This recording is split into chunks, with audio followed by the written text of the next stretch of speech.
Good afternoon, everybody. Bring Mike back here with you once again.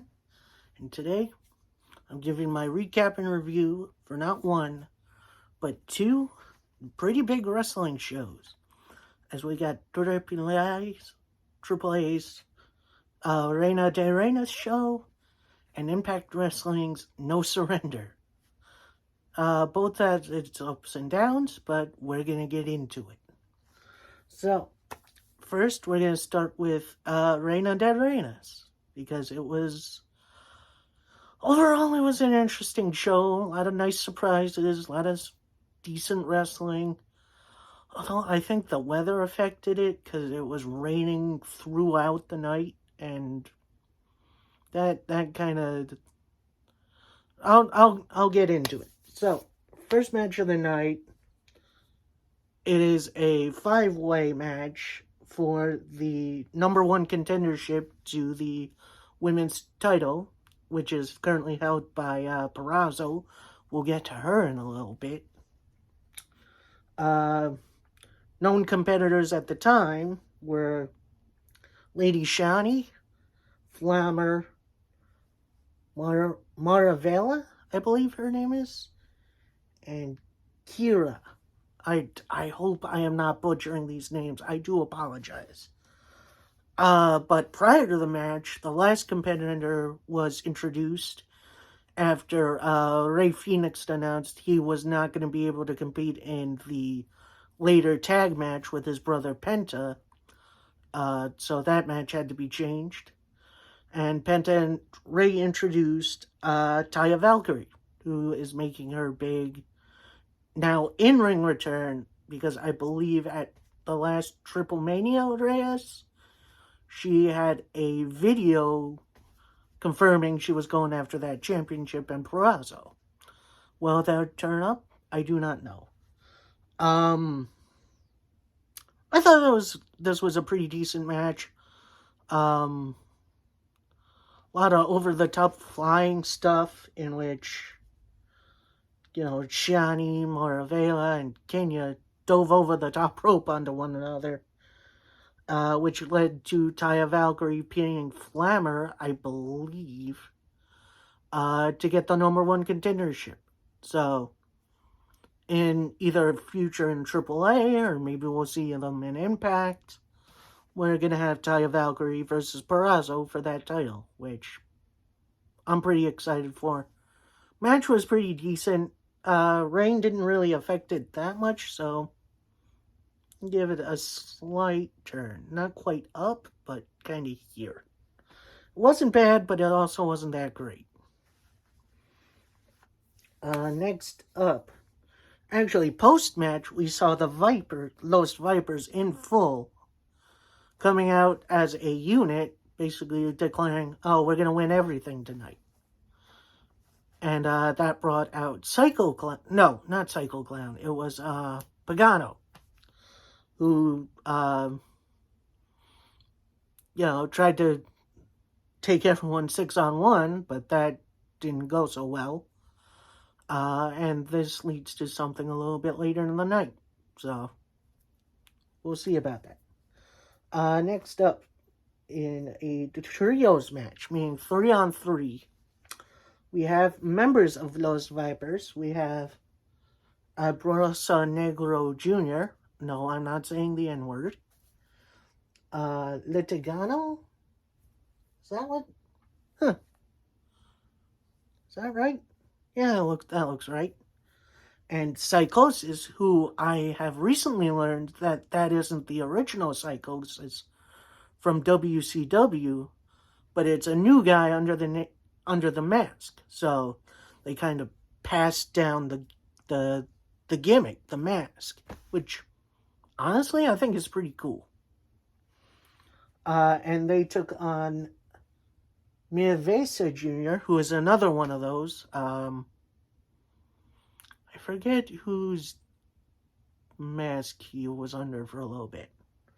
Mr. Iguana, who is exactly how he sounds. He's a guy coming down in iguana face paint, holding a It's a weird gimmick, but I kind of dig him. And Nino Hamburgos, who is a big old dude who can actually, from what I've seen when he was in Impact for a little bit, uh, dude can move. Like he's athletic as hell and deserves every little bit of applause for him. This was actually a really decent match. A little bit more chaotic than I'm used to, but still really good. Including Los Vipers using some weapons that might not be so legal, but AAA's rules are a little bit more lax than the US's. Los Vipers using their experience advantage together to a T, which led to Psychosis delivering the top rope move for the win. And match one goes to Los Vipers. Don't know what this is going to lead to, but hopefully maybe a trios title reign somewhere down the line. Next up, a match that kind of got interesting. Again, another big chaotic match. It is a mixed tag team title match for the mixed tag team titles. And yes, the men and the women fight each other instead of, just men versus men and women versus women, which I think is pretty cool. Champions are representing Los Vipers is Alvarez, the King of Strange Style, who has been in MOW for a little bit, which is really cool. Cheek Tormenta, who apparently was on Impact, but I don't really remember her. And they are defending against Octagon Jr. and Sexy Star Dos. And Los Mercenarios, which is an interesting name. Which is Volano Jr. and La Hydra, whatever her name is. I do apologize. But then, a lot of the others back in the locker room come out with straps, and it turns into an impromptu lumberjack match, which is honestly kind of hilarious, random, but I kind of like it. Like, it gives a sense of unpredictability and unpredictableness to the show, which I kind of dug. So whenever someone would get dumped over the top, a stream of people would come and get themselves on. They even got the ref, which I thought was hilarious. There is a heel ref in AAA, and he gets his dues, man. I applaud him for taking that role. Lot of interesting tag moves, which is great, including the finish where Ares and Cheek Tormenta do a kind of Hurricane Rana into a cutter kind of thing, which was interesting, and big old pin for the win. So, winners and still champions, Los Vipers, which I think is pretty cool. I'll give this one match a thumbs up. Previous match I'll also give a thumbs up. I thought the last two matches were a lot of fun and very entertaining. This next match is kind of where the hit the fan. So it is a three-way trios match, meaning 3-on-3-on-3, where the winner gets a number one contendership shot at the trios title. We have La Impresia, which is Puma King, Sam Adonis, who I believe is in NWA right now as well, and DMT Azul. Then we have La Familia Real, aka the Park family. You have LA Park, El Hijo del LA Park, and LA Park Jr. versus Nueve Generation. I'm gonna NGD, who has been the invading force from CMLL, who is kind of AAA's rival promotion in Mexico. Match itself was actually kind of decent. It actually kind of started out with La Impresia and NGD working together to overwhelm Los Parks. Impresia, no, the other team, NGD, go up to the top rope. Meanwhile, La Impresia go for potential pin, which I thought was great. They start going at it. A lot of dives over the top rope. A lot of, I still can't believe L.A. Park moves the way he does for his age, man. Like, L.A. Park has aged like fine wine. If you haven't seen one of his matches lately, whether it's in AAA or MLW, look out for him. He's fantastic. Match ends kind of abruptly with the ref just kind of throwing out the match, which I never liked those. I guess this is when the rain kind of started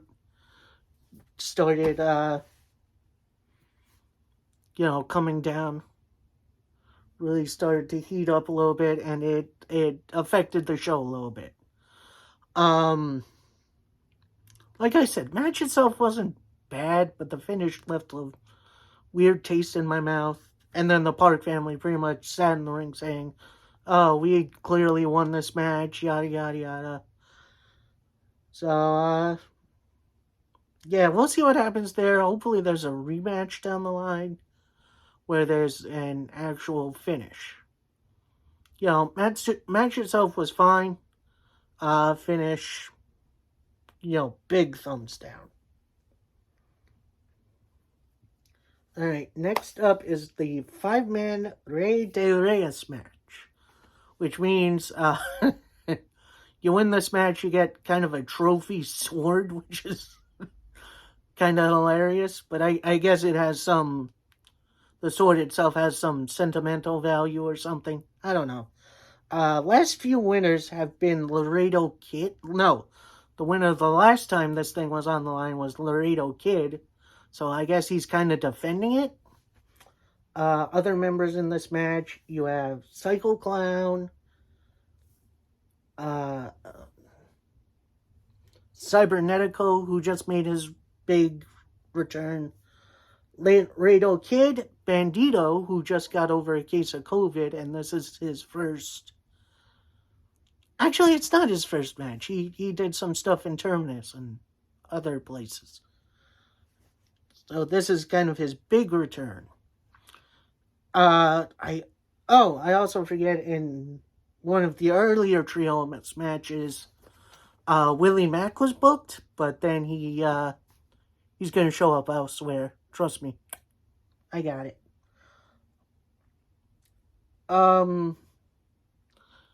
And the last man in the match is, I guess, AAA legend? I don't know that much about him. I haven't seen much AAA in a while. It's Heavy Metal, which is a very interesting name for a wrestler.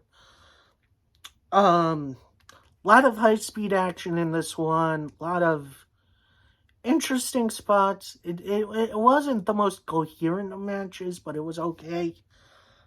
Finish came when Pagano, as a result of the Vipers, attack earlier, attacks Cybernetico, hits his finisher, and Psycho Clown gets the win. So he gets the sword. And apparently, this was a one-fall match. These matches in the past have usually been elimination style, but I guess they just wanted to get it out of the way.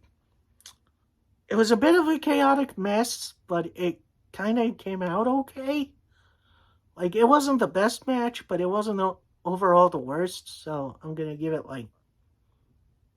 it was alright. Nothing to write home about, but it was still fun, I think.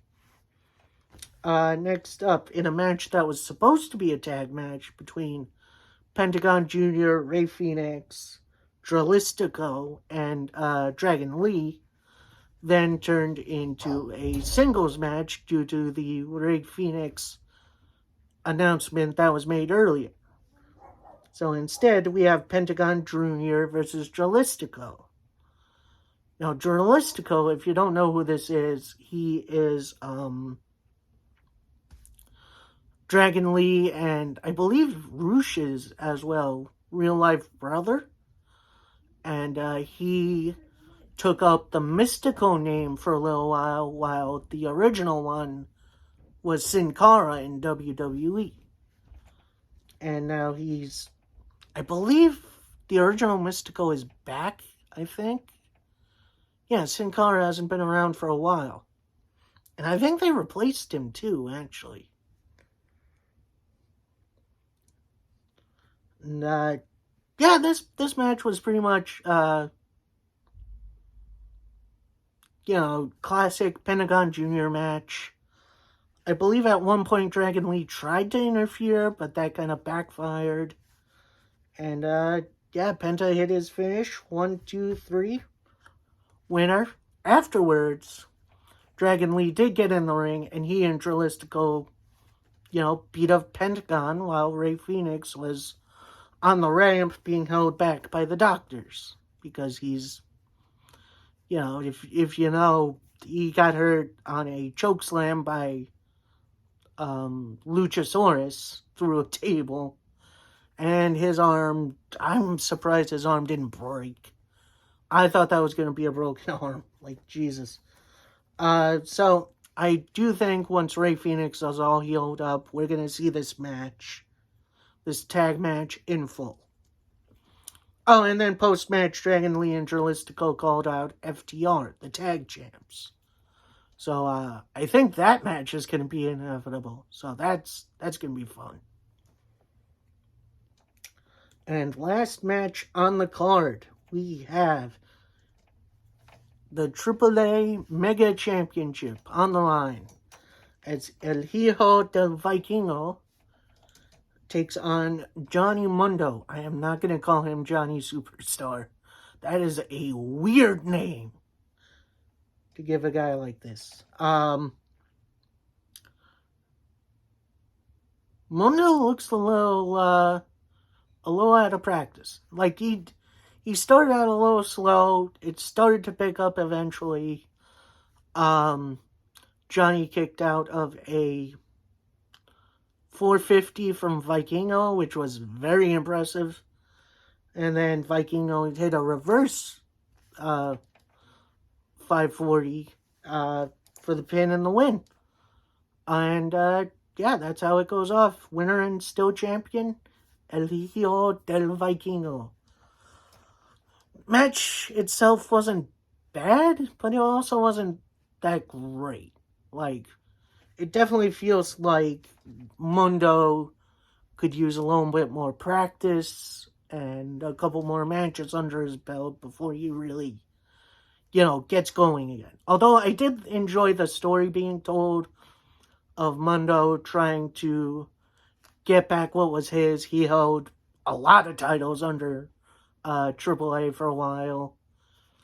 And then, Vikingo as the young up-and-comer wanting to defend his title and prove that his win wasn't a fluke. I enjoyed the story. The match wasn't that great. Like, it wasn't bad so much, but I think Mundo needs to get a few more matches under his belt to really get back going after sitting out for 90 days. So, that's just me. Overall, kind of okay show. It wasn't terrible. There was some odd decisions, some weird stoppages. Overall, it's still kind of fun to see. And, it was something a little different. So, kind of thumb here overall for this show. Now, next up, we have a pretty big show from Impact Wrestling. As we have No Surrender. Now, these shows did happen at the same time. I watched No Surrender live on Fight, and then I caught Reina de Reyes on Sunday on repeat, which was I'm good with. Um, Definitely some good matches on this card. So let's get it. First match on the card, we have a four-way match for the number one contenders to Trey Miguel's X Division title. Trey Miguel faced John Skylar on the pre-show, which I'm sorry I didn't see. My apologies, Trey. You're the man. A lot of great action by all these guys. We had Jake something. Yes, that's his real name. Former Jake Diener, I believe his name was. When he and Cody teamed up. Ace Austin, Chris Bay, and newcomer Speedball Mike Bailey, who this is his first kind of opportunity at a title. Throughout the match, we had Ace Austin kind of being the sniveling little that we know he is, and trying to make alliances with other members of the match, including Chris Bay, which I thought was pretty cool. I think if the Bullet Club thing doesn't work out, oh, don't worry, we'll get to them. Maybe he and Ace Austin could form a tag team. I think that'd be okay. Jake with a lot of power moves, that's really impressive. And I believe there was a whole lot of dives at one point, which is, the staple for the X Division. Match came after a beautiful black hole slam. I know that's not what he calls it, but that's what I know it is. By Jake something on Ace Austin for the pin and the win, which honestly, I was really surprised by that. I'm glad Jake is getting another chance. Jake something versus Trey Miguel. That sounds like a great match. I'm in. Overall, match gets a big old thumbs up. Interesting thing happens post-match, although I think that happens a little bit later in the night. But I'm going to tell it here. Ace Austin goes to a leaving Mike Bailey and says, hey, we should team up. And at first, Mike Bailey doesn't agree with that, says, I don't want to mess the chemistry with you and Madman Fulton. And he says, oh, no, it's not about me and Fulton. It's about getting to the top, yada, yada.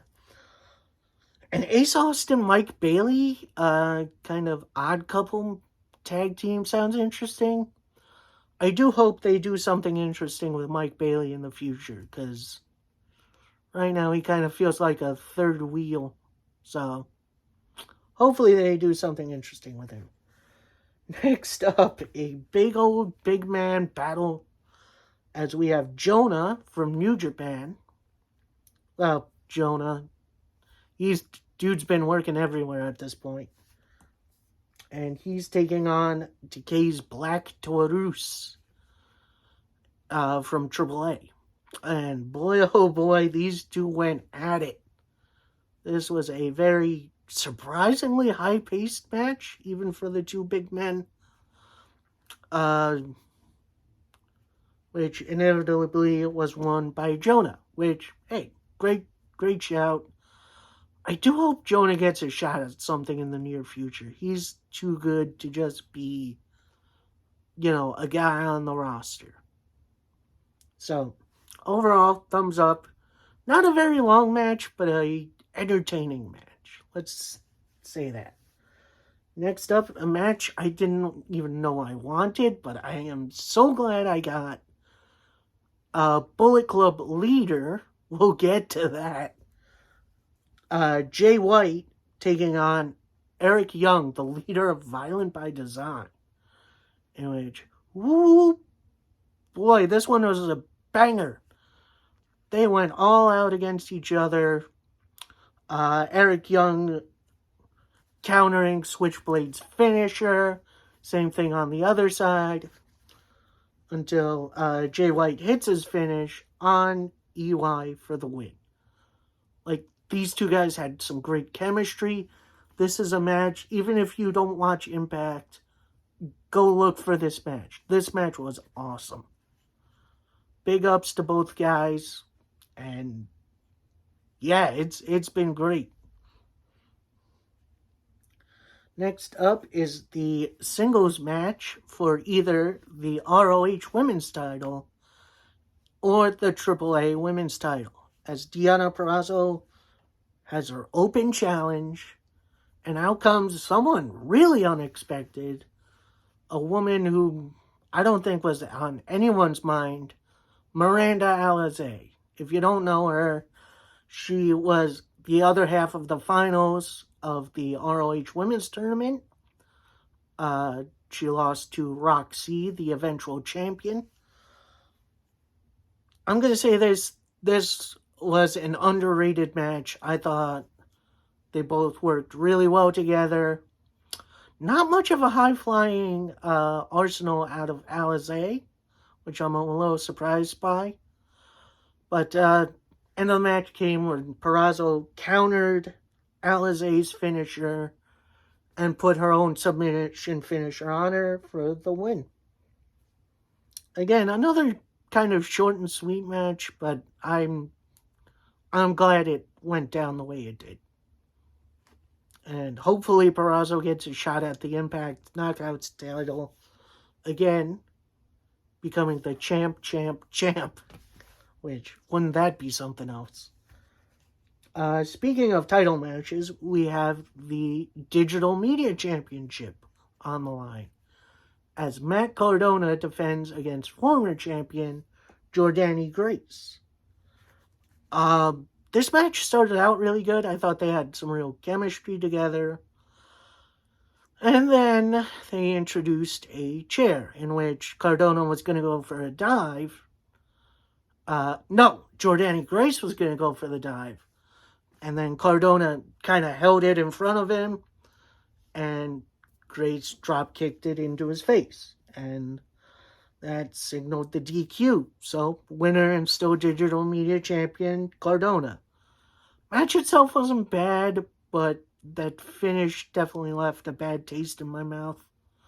Overall, kind of right in the middle.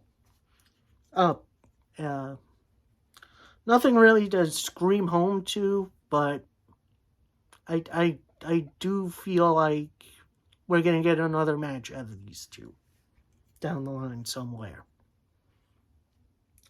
Next match up, we have the Impact Tag Team titles on the line as the Good Brothers take on the Gorillas of Destiny. Good Brothers, obviously, Doc Gallows and Carl Anderson. Gorillas of Destiny, Tama Tonga and Tamaloa, who are multiple-time IWGP Tag Team Champions. And I will say, I think this was the Good Brothers' best match in a while. It kind of felt like they were spinning their wheels in Impact for a little bit. No offense to the other tag teams, but I think this was the Good Brothers' best match of the evening.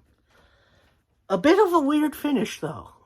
As Chris Bay came out, it looked like he was distracting the Good Brothers. From the other side of the ring, Jay White came in, hit his finisher on Tama Tonga, I believe it was. And, Good Brothers with the pin and the win. And post-match, we see Bay, Jay White, and the Good Brothers throw it up. So it does look like we have the Good Brothers back in the Bullet Club, which is interesting.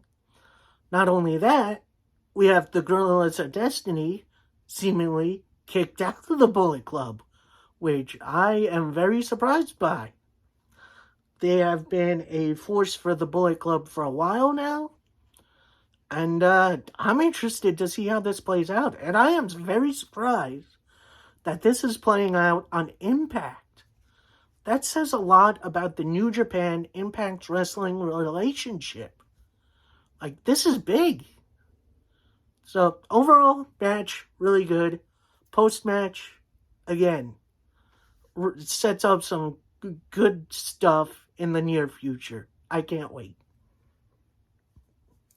Next up, a match surprised that's not in the main event.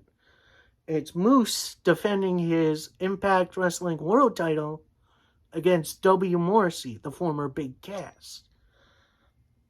And overall, this was a great big man battle. Like, they went after each other. At one point, Cass chokeslams Moose through a table at ringside. Morrissey countered a couple of spears. Moose kicks out of a PQE. And it was a crazy big man war. Match ends real smoothly. Smoothest spear I've seen out of Moose yet. 1, 2, 3. Winner and still Impact World Champion, Moose. And I am going to be very interested to see where this goes. Hopefully we see Josh Alexander at one point. Get his win back against Moose. This is fun. Awesome match. Two guys really did really well with each other. And it's another one that I think is must watch. Now, last match of the night.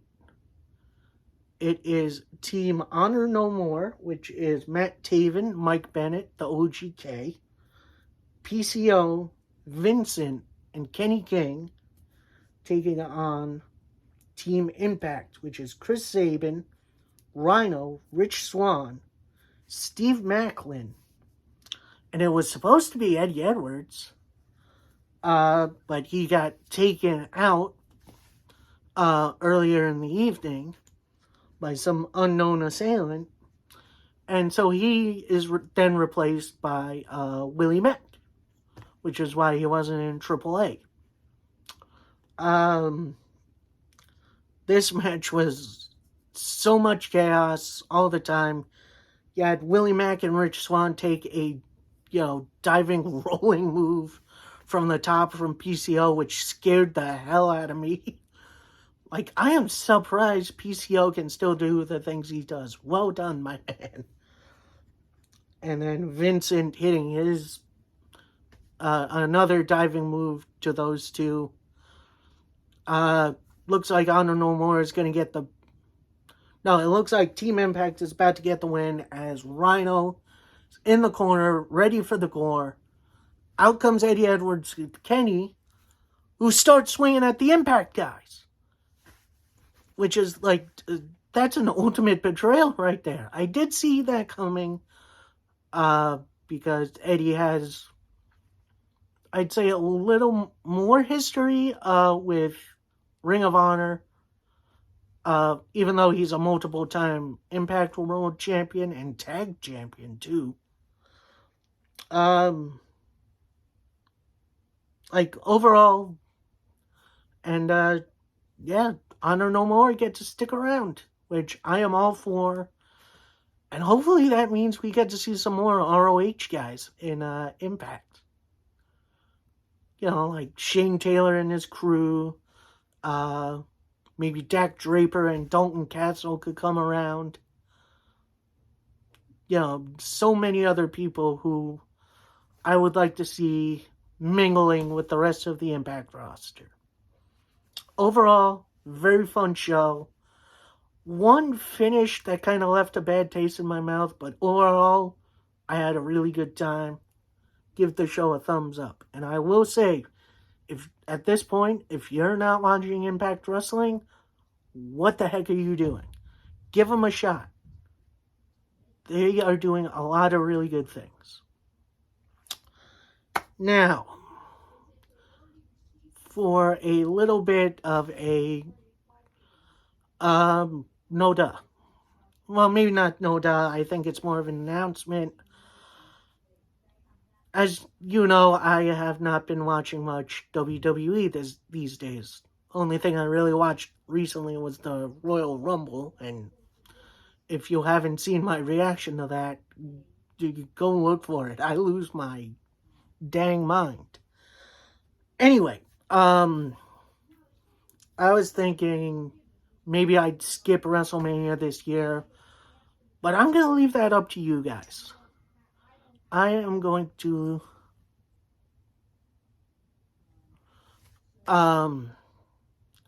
leave in the comments. Should I at least watch WrestleMania? Do I get back into WWE? Because at this point, I'm not really sure if I want to watch WrestleMania. So, that's up to you. Leave your opinions in the comments. Don't forget to like, comment, subscribe for more. We got some big shows coming up. We got the NWA Crockett Cup, which focuses on tag team wrestling. That's going to be fun. We got Revolution for AEW. And we also got Sacrifice coming up for Impact. So should be a fun couple months. Hope you'll tune in, and I shall see you next time. Peace.